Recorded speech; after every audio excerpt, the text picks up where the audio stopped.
Hi guys, welcome to cric punch. So இன்றைக்கி நம்ம நேற்று நடந்து முடிஞ்ச first semifinal between India and Australia பற்றி தான் பார்க்க போகிறோம் ரிவ்யூ.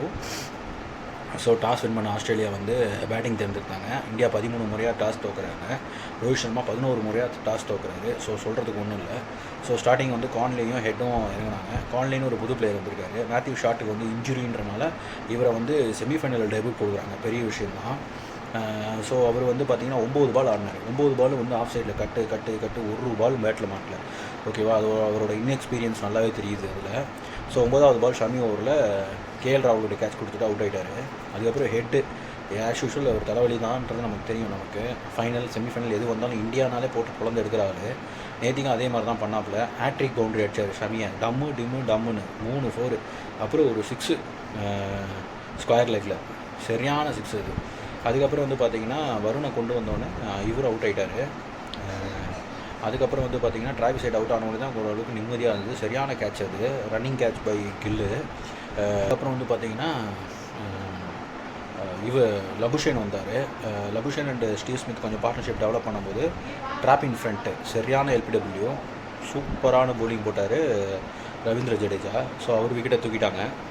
அதுக்கப்புறம் வந்து பார்த்திங்கன்னா ஜாஸ் இங்கிலீஷ் ஷார்ட் ஸ்டே தான். வந்த உடனே வந்து ஒரு ஜஸ்ட்டு ஒரு புஷ் பண்ணிவிட்டு போகலான்னு பார்க்கும்போது பால் வந்து நின்று டிப்பாகி வந்ததுனால கொஞ்சம் பவுன்ஸ் ஆனதுனால கோலிகிட்ட வந்து ஷார்ட் கவரில் கேட்ச் ஆகிட்டு அவரும் நடைய கட்டிட்டார். அதுக்கப்புறம் வந்து பார்த்திங்கன்னா மேக்ஸ்வெல் வந்தவுடனே ஃபஸ்ட்டு பால் 6ங்க. என்னடா அது திரும்பி ஆரம்பிக்க போகுது அப்படின்னு நினச்ச உடனே அடுத்த பாலே அக்ஷர் பட்டேல் ஓவரில் சரியான போல்டு, வேறு லெவல் பால் அது. ஸோ அவரும் வந்து சொற்ப ரன்கள்லேயே அவுட் ஆகிட்டு போயிட்டார். அதுக்கப்புறம் வந்து பார்த்திங்கன்னா நம்ம கேரி வந்தார். கேரியை ஸ்மித்தும் பார்ட்னர்ஷிப் நல்லாவே டெவலப் பண்ணாங்க. கேரி சூப்பராக ஆடினார். ஸ்ட்ரைக் ரொட்டேட் பண்ணார்.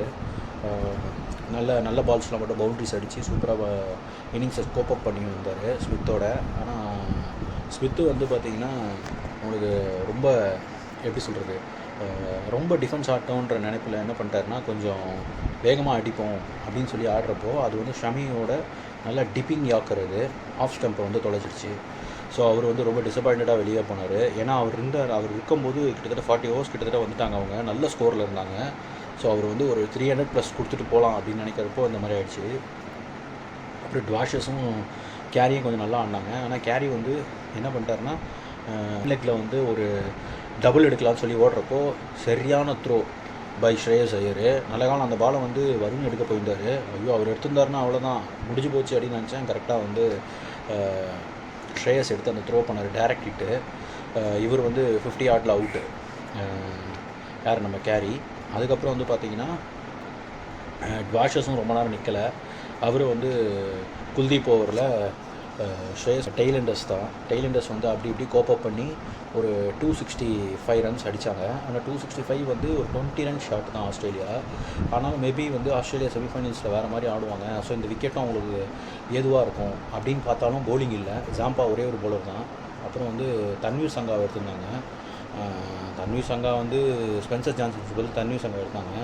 அவர் ஒன்றும் அந்தளவுக்கு பர்ஃபார்மன்ஸ்லாம் பண்ணல. ஸோ இந்தியா பேட்டிங் வந்தாங்க. ஆனால் நீங்கள் நம்ப மாட்டீங்க, ஆஸ்திரேலியா 3 கேட்ச் ட்ராப் பண்ணாங்க இந்தியாவுக்கு.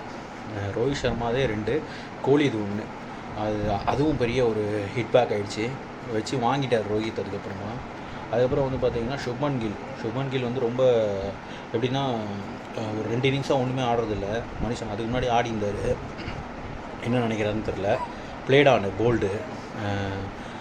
அதுக்கப்புறம் வந்து பார்த்திங்கன்னா இவர் வந்து எல்பிடபிள்யூ ப்ளம் இன் ஃப்ரண்ட்டு சரியான பால் அது. நல்ல முட்டில் நல்ல நடுவில் வாங்கி அவுட்டு ரோஹித் சர்மா.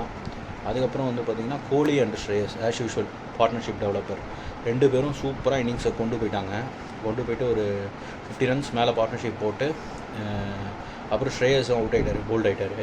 அதுக்கப்புறம் வந்து பார்த்திங்கன்னா அக்ஷர் பட்டேல் வந்து பேட்டிங் ஆல்ரவுண்டராக போலிங் ஆல்ரவுண்டராக தெரிலங்க. ஆனால் மனுஷன் வேறு லெவல் ஆடுறாப்புல. அவரும் கோலியும் சேர்ந்து ஒரு 40 odd ரன்ஸ் பார்ட்னர்ஷிப்பு. அதுவும் வந்து நல்லா கோப்பப் பண்ணி இன்னிங்ஸை மேலே கொண்டு போச்சு.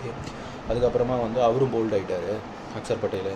ஸோ அதுக்கப்புறம் வந்து கேஎல் ராகுல் அண்டு கோலி பார்ட்னர்ஷிப் நல்லா போயிட்டே இருக்கும்போது அதான் இன்னிங்ஸ் முடிக்கிற டைமில் வந்து ஒரு 82-83 ரன்ஸ் இருக்கும்போது தேவையில்லாத ஷாட் ஆடி அவுட் ஆகிட்டார்.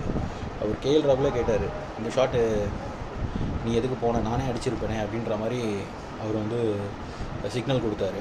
ஆனால் என்ன பண்ணுறது, கொஞ்சம் வந்து ரன் ரேட் இன்க்ரீஸ் ஆனதுனால கோலி மைண்ட் செட் மாதிரி அந்த ஷாட் ப்ளே பண்ணாருன்னு நினைக்கிறேன்.